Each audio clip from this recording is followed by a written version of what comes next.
Hello. In our democratic society, every person has a right to participate fully in our democracy, a right we welcome, defend, and celebrate every day. As you may be aware, a group calling itself Shaker Citizens for Fair Ticketing is currently circulating a petition to put a number of very significant charter amendments on the November 2023 ballot. I admire this group's passion, and they have every right to advocate for their views. But so too, you are entitled to hear from those who view these proposed charter amendments very differently. The petition indicates that the charter amendments are intended to address three primary issues. First, to modernize public safety procedures, claiming a rise in violent crime in Shaker. Second, to achieve racial equality in Shaker, based on certain statistics that they believe suggest racial bias in our policing. And third, to increase government transparency. I would like to start by addressing each of these concerns. With respect to safety, city statistics show that serious crimes have actually decreased steadily and significantly in Shaker Heights since the mid-1970s, with the last 7 years seeing the lowest number of serious crimes since 1959. Regarding the proponents' other concerns, we always strive for unbiased policing and greater transparency.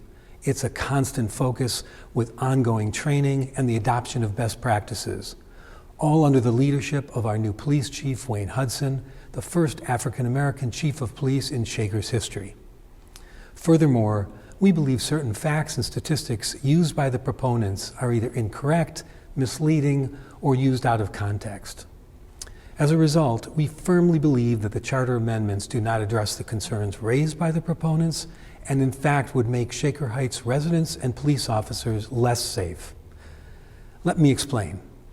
The proposed charter amendments are wide-ranging, detailed, and prescriptive. While there are many ramifications of these charter amendments, I want to focus today on a few key concerns. First, if enacted, these charter changes would drastically cut the Shaker Heights Police Department, potentially eliminating half the police force and replacing the sworn officers with a minimum of 35 mental health clinicians and medics who would assume many of the duties of the officers, including, among other things, traffic control, issuing citations, patrolling the neighborhoods, and addressing incidents of unarmed assault, harassment, or hazing. In addition, we have already implemented our mental health response program to improve crisis response to residents in need of mental health services, which is receiving high marks and viewed as a model for other communities. However, the changes proposed risk putting untrained and unarmed social workers and medics in harm's way. Second, the proposed charter amendments would be very costly, particularly for a program which is untested and increases safety risks. Our current estimates are that it would cost approximately $7.2 million in taxpayer dollars to initially implement all the changes in the first year, and $6.1 million per year to operate going forward. Finally, another proposed charter amendment would give broad powers to an unelected oversight board, taking authority and accountability away from your elected public officials. And unlike city ordinances which are adopted by your elected city council, amendments to the city's charter would be permanent and can only be changed by a subsequent citywide vote. I know this is a lot to consider, and there is much more in the petition which we will be discussing in the coming days and weeks.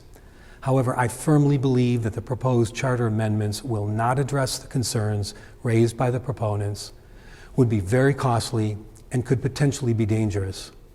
So while City Council and I are always open to ideas for improvements in the way we deliver city services, we will never support ideas that make the city and our residents less safe.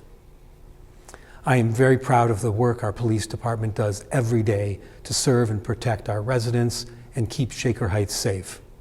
I respectfully suggest that you read carefully the actual petition language and other information relating to the proposals, both of which can be found on the city's website. As always, thank you and be well.